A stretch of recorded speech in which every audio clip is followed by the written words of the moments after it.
আসসালামু আলাইকুম সম্মানিত ভিউয়ার্স। আজকে বৃষ্টির দিনে খিচুড়ির আয়োজন করলাম। আজ সকাল থেকে টানা বৃষ্টি, আসলে কয়েকদিন ধরেই বৃষ্টি হচ্ছে। এমন বৃষ্টির দিনে সবার মনে একটা আরামদায়ক খাবারের ইচ্ছা জাগে। হঠাৎ করেই আমাদের মাথায় এলো, চলো আজকে সবাই খিচুড়ি রান্না করি। পরিকল্পনা যখন হলো তখন আর দেরি নয়, বিকালের মধ্যেই পুরো আয়োজন গুছিয়ে নিলাম। সবচাইতে আগেই রান্না করলাম মাংস। ভালোভাবে মাংস দিয়ে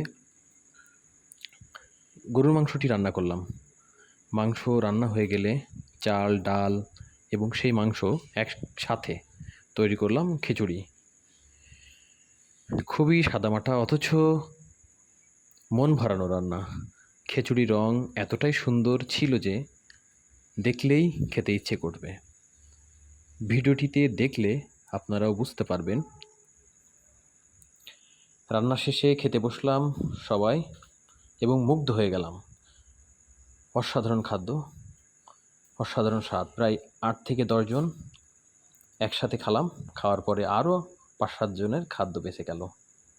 এমন মজার খাবার আর বৃষ্টির দিনে একসাথে সময় কাটানো, সব মিলিয়ে দিনটা ছিল অসাধারণ আনন্দময়। যারা ভিডিওটি দেখছেন তাদের কেমন লাগছে অবশ্যই কমেন্টস করে জানাবেন। আপনাদের জন্য আমি ভিডিও বানাচ্ছি, আপনারা যদি কমেন্টস করেন এটাই আমার সার্থকতা।